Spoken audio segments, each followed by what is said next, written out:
I believe everyone wants two things when they retire. They want to be okay and know that they're never going to run out, and they want purpose. Now, if any of you watching right now are going, I just financially need to know, am I in a good spot to retire? Meaning, am I going to never run out of money?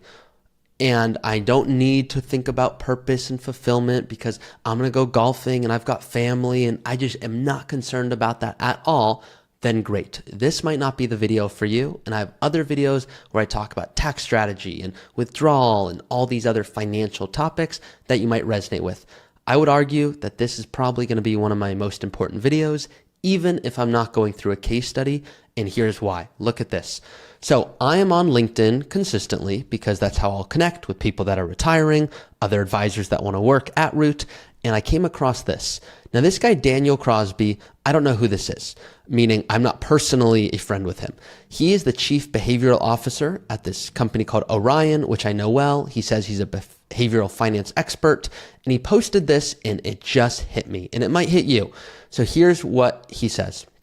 He posts a comment here and he says, ever more people today have the means to live, but no meaning to live for. And that's a quote from Viktor Frankl. Now, he's posting a screenshot from something he found on Reddit, and it says the following: I am rich and have no idea what to do with my life. Now, some of you, before I go on here, are like, if I had enough money, I would have no problems in the world. I believe that if you are wealthy right now and you do charitable giving, if you were more wealthy, you just do more giving. And it's not a question of, hey, once I have more money, then I'm going to give. And I'm just using that as an example. When people get more money, they just do more of what they're already doing. It could be more giving. It could be more spending. It could be helping out family even more. You name it. Let's read on here. So here's someone that says, life has been a haze this last year. After selling my company, I find myself in the totally unrelatable position of never having to work again. Everything feels like a side quest, but not in an inspiring way. I don't have the same base desires driving me to make money or gain status. I have infinite freedom, yet I don't know what to do with it. And honestly, I'm not the most optimistic about life. I know this is a completely zeroth world position to be in. The point of this post isn't to brag or gain sympathy. To be honest, I don't exactly know what the point of this post is. I tried to manufacture one, but I just felt like a phony. Then I recognized the irony of creating purpose out of a blog post when I don't currently have much conviction or purpose in life. So why am I bringing this up to you guys? Well, the reason I'm bringing it up is because I have a client that was so excited to golf in retirement. And I said, hey, what happens if you hurt your back? And they're like, well, then I'm going to volunteer. I said, great. What happens if volunteering starts to feel like work? They're like, well, then I'll quit and spend time with family.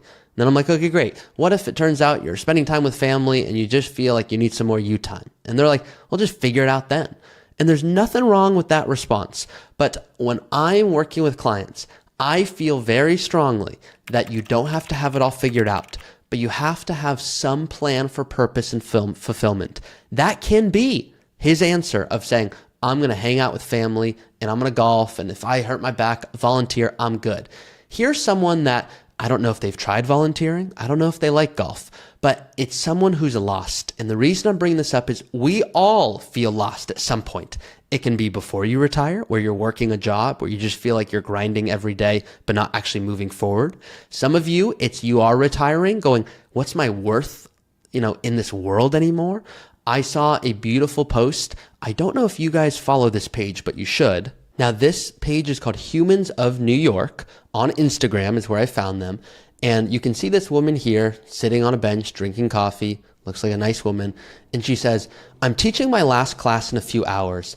I've been a professor of textile design for 20-something years, but it's sort of on an as-needed basis. And there's been a decline in enrollment, so I don't think I'm needed anymore. I'll have to figure out what else to do with my time.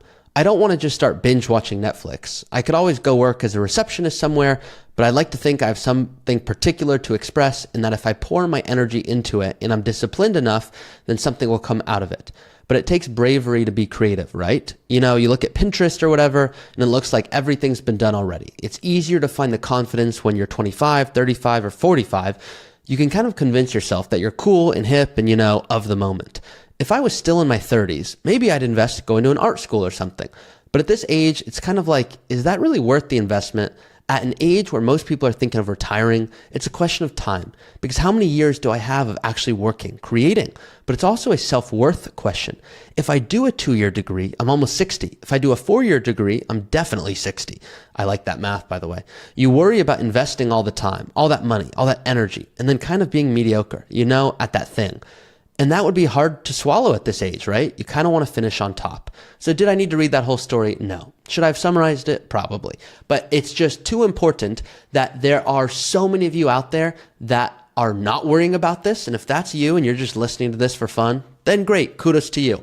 But there are a lot of you out there, because I'm talking to you guys, that are feeling like this woman going, hey, should I really start this new project? Is it too late to get into photography? It's like when someone comes to me and they're like, I think I'm too late to start retiring and investing more. I go, look, if you're retiring at 60, that could be 30 years of compound growth, maybe 35, 40, if health is in a really good spot. No. There's no too late. The too late is when you're no longer here. So for this woman, the question I would love to ask her is really simple. Do you want to do it? And are you willing? That'd be my first question. She goes, yeah, I want to do it, but I don't know if it's worth the time or energy. I said, we're past that. If what else, you don't want to binge watch Netflix, you might meet one person that you love that becomes your best friend over the next 20 years. And yeah, it might turn out that you suck at doing whatever this, I forget what she was saying here. I think it was art school. It turns out she might not be great at the type of art that painting, whatever it may be. Okay, great. That's not the point. The point is to find purpose and fulfillment. Now, can I speak to this exactly? No, I'm not her age. I don't really know what she's going through. I'm just so curious because I talk to people that retire early all the time and they're in a similar spot. So what I encourage people to do, if you're watching this right now, is please go watch this documentary. It's called In and of Itself. It's on Hulu, or you can see Disney here. I tell so many people to go watch this documentary because it really helps you think about identity and purpose and what you want to do in retirement. Now, it's also helpful, it's one of my top 5 favorite literal things I've watched because it made me think differently. And for a lot of you that are saving and investing, look, I know you're working really hard. Sometimes we need to take a step back to really go, why are we doing this? Do I need to go at this rate? This is not my normal case study video, which I recognize. But there's a lot of things in life that just can't be quantified. Perfect example of it is this guy here who on paper might be super successful. I'm rich and I have no idea what I want to do with my life. Well, it's easy for all of us over here to be like, well, go help people in the children's hospital. You've got money, go help, go volunteer more, go help. That's what I'm thinking when I'm reading this.